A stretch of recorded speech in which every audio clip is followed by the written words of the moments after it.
Today on the Platinum Patrol, we have another video submitted by RathFr Nick, our Terran player, up against Cascade. RathFr Nick says GLHF. P? I'm not sure what the P is for.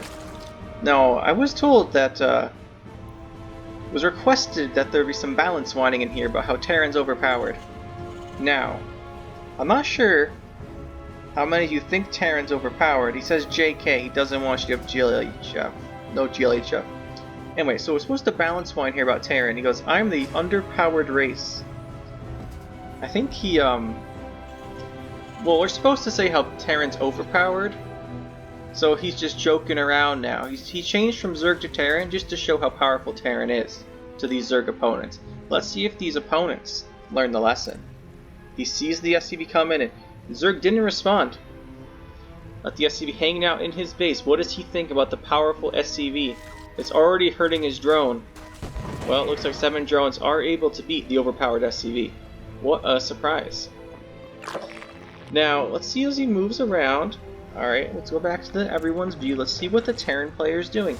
He lost his worker with very little information. All he knows is that, well, actually, he doesn't know anything. He knows there's a hatchery. Yeah, that's about it. Now, from his perspective, we see a drone coming in. Look, he's able to make a movable wall so his opponent can't scout him. If his opponent had moved in correctly at the time, he would have, but he raised it up. Look at that, the Terran's able to deny all scouting from this drone just by raising up his supply depot. No one else's buildings can move up and down. Now going back over here, we can see the Zerg player. He's at 19 workers, just like the Terran, but the Terran player has 1 army supply. That's infinity higher than his opponent. Just proving how powerful Terran is in the early game. Super strong. Zerg player not even up on workers, even though people always say they have such a good macro. Oh, but now his army is 4 times the Terran's. This is how you take statistics out of context, everyone. Now over here, we have the natural on the low ground from the RathFr Nick. And looks like he's getting more SCVs.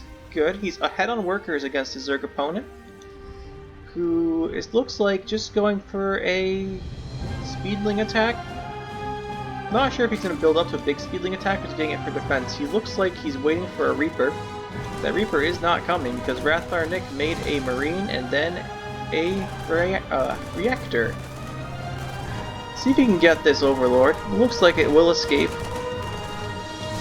Oh, he did make a Reaper, but it just came into the main. Not sure I missed that, but look at this. It can run back and forth. The Zerglings can never catch it. He's just shooting them. He's shooting them free damage. It'll heal itself. That's like the Zerg's entire mechanic. Why does the Terran unit get it? Seems a little imbalanced to me, right?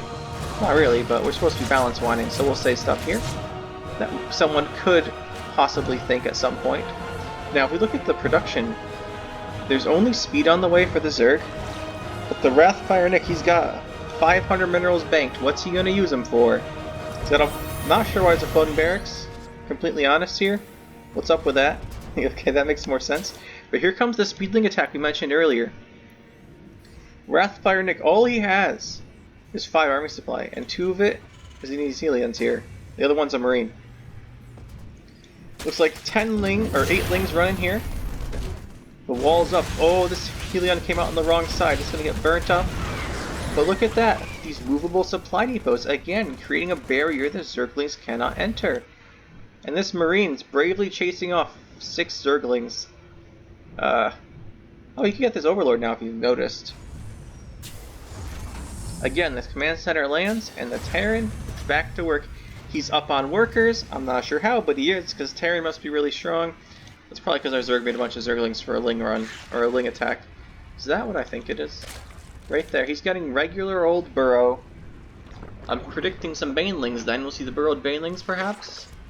No, just get roaches. Sure. I guess you need burrow to get burrow. I guess burrow helps roaches, I guess. It's a lot of I guess. I'm guessing a lot in this game. Zerg is getting a 3rd base.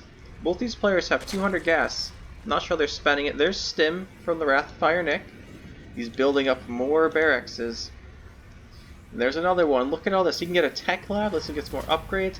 He can build 2 units at once from a structure by building this 50-50 cost add-on. The Zerg can only build 3 units at once with 3 larvae. he could use a 150 mineral add-on, basically a Queen's add-on, that can shoot. Well, I mean, it's just an add-on, right? Because we want to make Zerg look a little worse here. So the Terran seems overpowered. It can only make 3 units at a time. It takes 30 seconds in between for each larva. So you have to not build for a while to build more than 1 at a time, basically. Whereas on the other hand, the Terran can build 2 at a time out of a reactor.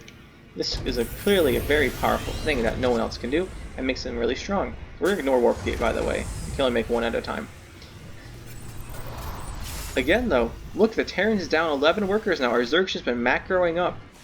If he can survive down this many workers, it's going to prove that Terran's very good at defending, that's for sure. Oh, is this going to be the, is there an armory coming? Yes, there is. I don't see where it is, but I see the production tab. Here it is. The armory's coming in. We're just going to transform these all with the medevacs for big timing attack, it looks like. The Zerg player, not going to be ready unless he makes a bunch of roaches. He's got 8 coming. That is a good start. Looks like he might be a little short on larva, though. Yeah, well, he's at 11, so he's not actually short. Hydra Den coming in, looks like. More roaches, but can he keep up with these reactors' productions? Look, 2 Marines came out at once from that one, 2 at once from this one. That's 4. 2 plus 2 is 4. We take a look across the map, though. That's a Ravager. How does a Ravager compete with these Terran units? We got the Burrowed Zergling, that's probably what the Burrow is for. Checking for the 3rd, I'm guessing there's one here too. There sure is. What is... These are speed overlords on patrol? I'll be honest, I haven't seen many patrolled overlords in a while. This one's an Overseer coming in. He's gonna rally into the base. Ooh, he's looking for the tech. Will he find the armory? Why is there a Liberator with this? I thought this would be a big transformation push. I guess it's a little late for a standard timing attack, but I'm not a Terran expert, so it could be on time, and if you told me I was wrong, I'd just believe you. Anyway, coming across the map, this Burrowedling here, I think, saw this. Look at our Protoss, not even in the game. The Zerg player's perspective, he's looking around. What's he see? A lot of reactors, a lot of gas. He saw the armory.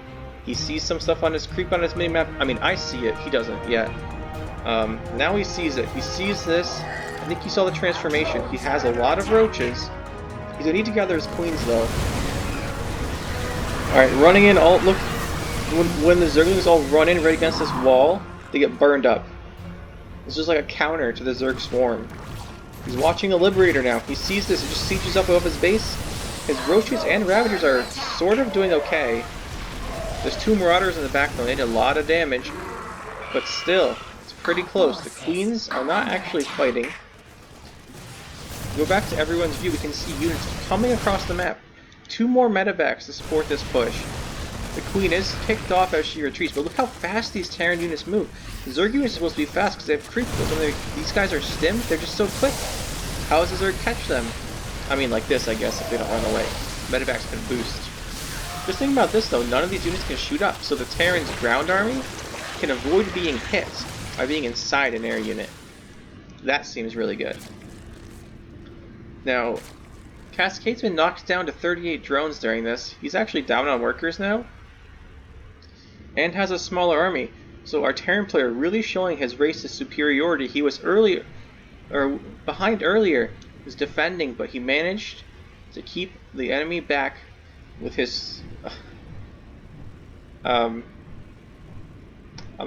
this amazing wall. I was at a loss for words there to describe how good this wall is.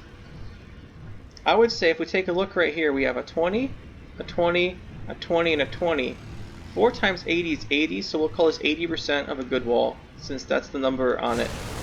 Looks like he's back over here doing some damage to the Zerg player, who's not ready for this, because, well, he's just not ready. I've actually just been informed via breaking news, it's because the Zerg player's a noob. There's some external information come in here.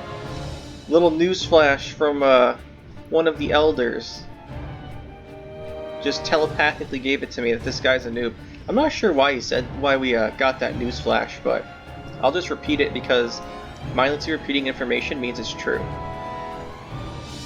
Now, our Zerg player, to be fair, sort of in trouble here. He's got a Baneling nest, but no Banelings. He's got a Roach Horde with Roach upgrades coming in, and I think his Hydra Gen's doing something. I'm not sure where it is. Oh no, he doesn't have a Hydra Den anymore, does he? No, I guess he never got one. Must have cancelled it. Now the Terran army's here again. Look at this. The Queen's fighting. GG from Cascade. And perhaps, in fact, Terran is really good. They managed to win. Beating your opponent proves you are better than them. And then since he's a Terran, that proves Terran's better than Zerg. And since he's a human and they're aliens, it proves humans are better than aliens. And aliens are a life form that's not humans, so humans are superior to all life forms, real and fictional. That is clearly what this means.